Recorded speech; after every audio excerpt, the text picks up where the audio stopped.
Good morning everyone. अभी हाल ही में बहुत सारे आर्टिकल पब्लिश ये हुए हैं कि तालिबान ने चाइना के साथ में ऑयल डील की है। इसमें ये होगा कि तालिबान का वो क्षेत्र क्या होता है कि तालिबान ने कब्जा किया है अफगानिस्तान में, तो जो पूरा कैप्चर किया हुआ है अफगानिस्तान में, तो उसमें तालिबान का शासन चलता है। तो अगर मैं अफगानिस्तान की बात करूं तो अफगानिस्तान का नॉर्थ वाला एरिया है, आमू दरिया जो रिवर बहती है। अगर मैं सेंट्रल एशिया की बात करूं तो उस रीजन में ऑयल के बहुत ज्यादा भंडार देखने को मिलते हैं। तो वहां की जो एनरिचमेंट है वो करेगा चाइना। इसको लेके बहुत सारे आर्टिकल पब्लिश ये हुए हैं कि चाइना और तालिबान के बीच में एक डील हुई है जिसमें जो ऑयल है, क्रूड ऑयल है, उसको एक्सप्लोर करेगा। इसको लेके बहुत सारे आर्टिकल पब्लिश हुए हैं। इसमें आप देख सकते हैं कि बहुत सारे तरीके से इसमें आर्टिकल पब्लिश ये हुए हैं कि इससे क्या होता है कि जब से तालिबान या अफगानिस्तान की बात करूं तो वो एक ड्रग्स के मामले में बहुत फेमस है।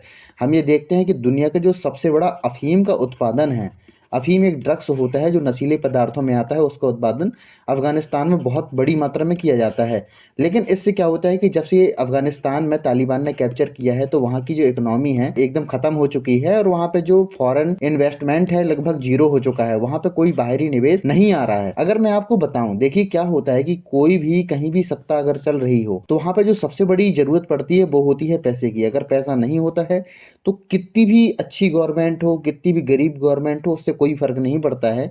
वहाँ की एक्चुअल में जो सत्ता का मेन उद्देश्य होता है वो जनता के ऊपर शासन करना। अगर आप जनता के ऊपर शासन कर रहे हो तो अंत में आपको पैसा चाहिए पड़ेगा गवर्नमेंट के ऊपर शासन करने के लिए। क्योंकि क्या होता है कि जनता को बहुत सारी चीज़ें चाहिए पड़ती हैं। अगर उनको हेल्थ चाहिए होती है, एजुकेशन चाहिए होती है, बहुत सारी चीज़ें चाहिए होती हैं। लेकिन क्या होता है कि यहाँ पे अब तालिबान ने अफगानिस्तान पे शासन तो कर लिया, कैप्चर तो कर लिया, लेकिन उनके पास जो पैसा है, जो इकोनॉमी है, वो लगभग ख़त्म है। जो बहुत सारे अकाउंट थे, अगर मैं यूएसए की बात करूं तो उन्होंने इनकी फ्रीज कर दिए हैं। लगभग इसमें ये बताया जा रहा था कि लगभग $10 बिलियन यूएसए के पास इनका पैसा रखा था, तो उन्होंने देने से मना कर दिया है। उन्होंने बहुत सारा पैसा अपनी जनता को भी बांट दिया है यूएसए ने। तो इससे क्या होता है कि अगर मैं अफगानिस्तान की पॉपुलेशन की बात करूं तो लगभग 4 करोड़ से 5 करोड़ के बीच में इनकी पॉपुलेशन है, जो बहुत ही गरीबी की जिंदगी जीती हैं। अगर मैं इस टाइम पे अगर मैं बात करूं तो अफगानिस्तान को बहुत ज़्यादा ठंड के कारण बहुत सारी जो मेडिसिन है, बहुत जाली वैक्सीन है, इंडिया ने प्रोवाइड की हैं। इंडिया के बहुत सारे प्रोजेक्ट वहाँ पे काम कर रहे हैं, लेकिन वो काफ़ी नहीं है। क्योंकि अगर इतनी बड़ी पॉपुलेशन है, इतनी बड़ी पॉपुलेशन के लिए खाना प्रोवाइड करना, बहुत सारी चीज़ें, तो इसमें हमने कुछ दिन पहले ये रिपोर्ट भी देखी थी कि अफगानिस्तान के बहुत सारे लोग खाना आपूर्ति के लिए कि वो अब किस तरीके से अपनी ज़िंदगी को अफोर्डेबल बना पाएँ, किसी तरीके से अपनी ज़रूरतें पूरी कर पाएँ, तो अपने बच्चों को बेचना भी उन्होंने शुरू कर दिया था। इस तरीके से बहुत सारी रिपोर्ट्स पब्लिश हुई थी। तो अगर मैं अफगानिस्तान की बात करूँ तो अफगानिस्तान में हमने ये देखा है कि पिछले साल 15 अगस्त 2021 को तालिबान ने कैप्चर किया था अफगानिस्तान में। उसके बाद क्या होता है कि तालिबान की जो हालत है लगातार बिगड़ती जा रही है क्योंकि उनके पास पैसा नहीं है। उसके बाद हमने ये देखा है कि तालिबान जिस तरीके से कब्जा किया है तो उनका मंशा ये थी शरिया लॉ को इम्पोज करना, किसी भी तरीके से जो वुमेन्स की जो राइट्स होते हैं उनको खत्म करना, इसका मुख्य उद्देश्य होता है। और जो मतलब मुस्लिम शरिया लॉ होता है उनको फोर्सफुली इम्पोज करना उनकी मेन मकसद इसका सामने आता है। अगर मैं बात करूं तो हाल ही में ये देखा है कि चीन, काबुल में बात करूं तो उन्होंने अपना जो दूतावास है बंद नहीं किया था जब से उन्होंने कैप्चर किया था। इंडिया ने भी बंद कर दिया था, लेकिन बाद में हमने भी चालू किया है। अगर मैं काबुल की बात करूं अपना दूतावास, अगर मैं अफगानिस्तान की बात करूं तो अफगानिस्तान में बहुत ज्यादा प्राकृतिक संसाधन पाए जाते हैं। तो चीन की मंशा ये है कि अफगानिस्तान के प्राकृतिक संसाधन हैं उनका दोहन किया जाए। अगर मैं तालिबान की बात करूं तो तालिबान का मकसद ये है कि देखो, जब से तालिबान सरकार आई है अफगानिस्तान में तो हमने ये देखा है कि तालिबान सरकार को किसी भी देश ने मान्यता नहीं दी है। यहाँ तक कि उसको लाने वाला जो पाकिस्तान है, पाकिस्तान ने भी इसको मान्यता नहीं दी है कि उसको रिकॉग्नाइज किया हो कि आप एक देश हैं।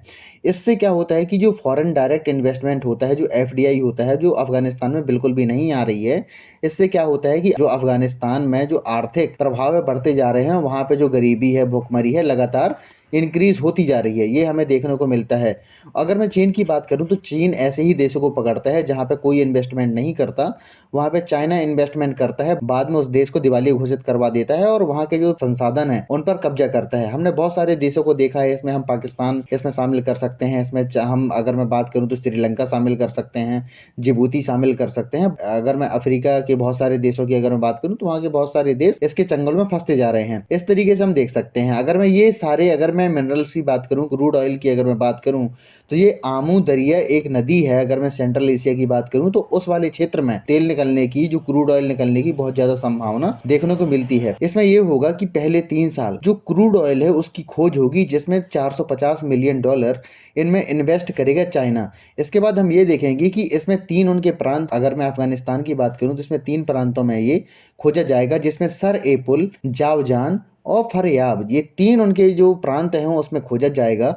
जिसमें ये होगा कि लगभग 4500 वर्ग किलोमीटर में तेल उत्पादन का काम होगा। और इसमें अनुमान ये लगाया जा रहा है कि कम से कम 1000 से 20,000 टन तेल रोज निकाला जाएगा। जिससे क्या होता है कि बहुत बड़ी मात्रा में जो रेवेन्यू है अफगानिस्तान गवर्नमेंट को वो जनरेट होगा, जिससे उनकी जो पब्लिक को बहुत ज़्यादा फायदा होगा। इस तरीके से हम देख सकते हैं। तो इसमें क्या होता है कि जो 2 रीजन हैं, जावजान और सरे पोल, तो इसके 2 प्रांत जो हैं इसमें उत्पादन होगा लगभग 1000 टन से शुरू होगा और ये लगातार बढ़ता जाएगा।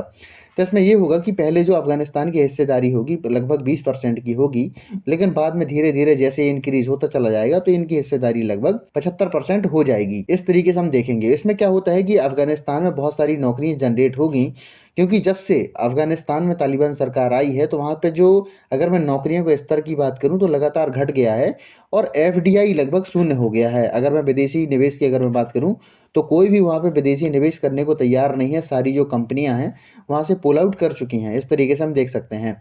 अगर मैं इसकी बात करूं, अगर मैं अफगानिस्तान की बात करूं तो अफगानिस्तान में ह्यूमन राइट्स लगभग खत्म हो चुके हैं। उनका मानना ये है कि कट्टर शरिया लॉ वहाँ पे इम्पोज होना चाहिए, जिससे अगर क्या होता है कि शरिया लॉ में बहुत सारे ऐसे कानून हैं जिनको सजा में भी प्रावधान किए जाते हैं, और उसमें ये बोला जाता है कि जो महिलाएं हैं, महिलाओं को कोई भी लिबर्टी नहीं दी जाती है, उनको बुर्का में रखा जाता है कि शरीर का कोई भी अंग दिखना नहीं चाहिए।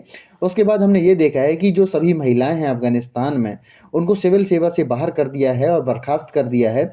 उसके बाद हमने ये देखा है कि जो लड़कियां हैं, लड़कियों को स्कूल और जो उच्च शिक्षण संस्थान हैं, जो उच्च संस्थानों में जो बच्चियां पढ़ती थी, जो एनजीओज में काम करती थी, उनको भी पढ़ने से रोक लगा दी है। इस तरीके से हम देख सकते हैं। इसके बाद हमने ये देखा है कि अफगानिस्तान को 25 साल तक 15%, जो 15% रॉयल्टी फीस मिलती रहेगी। अगर मैं इसके मैप की बात करूं, देखिए ये जो मैप है अफगानिस्तान यहाँ से है, अफगानिस्तान की सीमा ये लगती है। तो ये वाला जो एरिया है, देखिए ये वाला, ये तजाकिस्तान है, या अगर मैं ये बात करूं तो ये उज्बेकिस्तान है, ये तुर्कमेनिस्तान है। तो ये वाला जो रीजन है, अगर मैं इस एंगल की बात करूं तो यहाँ पे जो आमो दरिया जो नदी बहती है, ये वाला क्षेत्र जो है मिनरल्स के लिए, खनिज संसाधनों की बात करूं तो यहाँ पे बहुत बड़ी मात्रा में मिलते हैं। इस तरीके से हम देख सकते हैं। ये जो एंगल है, ये जो क्षेत्र है, और ये वाला, यहाँ पे एक अरल सागर भी पाया जाता है, क्योंकि आमू दरिया जो गिरती है वो अरल सागर में गिरती है। तो ये जो नेचुरल गैस है, क्रूड ऑयल है, क्रूड ऑयल के बहुत ज़्यादा भंडार पाए जाते हैं इस वाले क्षेत्र में। क्या होता है कि जो अफगानिस्तान के पास एक कोई मतलब सी नहीं है, एक लैंड लॉक एक देश है, जिससे क्या होता है कि इसको बेचने में बड़ी दिक्कत आएगी, इसको सिर्फ चाइना ही परचेज करेगा। इस तरीके से हम देखेंगे। तो आगे देखते हैं इसमें होता क्या है। कि आपका प्रश्न ये होगा कि इंडिया अफगानिस्तान में इन्वेस्ट क्यों नहीं करता। देखिए इंडिया के बहुत सारे जो प्रोजेक्ट हैं अफगानिस्तान में सफ़र कर रहे हैं, हमने चालू किया है, लेकिन उस तरीके से काम नहीं कर रहे हैं जिस तरीके से करना चाहिए। इंडिया ने वहाँ पे बहुत सारे डैम बनाए हैं, वहाँ की पार्लियामेंट बनाई है, बहुत सारे रोड बनाए हैं, लेकिन क्या होता है कि इंडिया के पैसे लगभग फंस से गए हैं, क्योंकि वहाँ पे जो इंडिया के जो प्रोजेक्ट हैं वहाँ पे सफ़र कर रहे हैं। आपका क्वेश्चन ये होगा कि क्या पाकिस्तान इसमें इन्वेस्टमेंट कर सकता है, कि बिल्कुल नहीं। जब से तालिबान आया है तो पाकिस्तान ने बहुत ज़्यादा कोशिश की है कि उनको दुनिया भर में मान्यता मिले, कि लेकिन किसी भी देश ने उनको मान्यता नहीं दी है। इसके बाद हमने ये देखा है कि जिस तरीके से तालिबान और अफगानिस्तान वाले बॉर्डर में जिस तरीके से टीटीपी का जो संकट है बढ़ता जा रहा है, जो आतंकवादी उनको मार रहे हैं, उससे हमने ये देखा है कि पाकिस्तान ने बहुत सारे ड्रोन अटैक किए हैं अफगानिस्तान में। इससे क्या होता है कि जो पाकिस्तान गवर्नमेंट है, जो तालिबान के बीच है, लगभग जो रास्ता कसी है, जो उनके बीच में विवाद है, लगातार बढ़ता जा रहा है। इस तरीके से हम देख सकते हैं। अगर मैं टीटीपी की बात करूं तो टीटीपी इस वाले क्षेत्र में एक्टिव रहता है, इस वाले क्षेत्र में।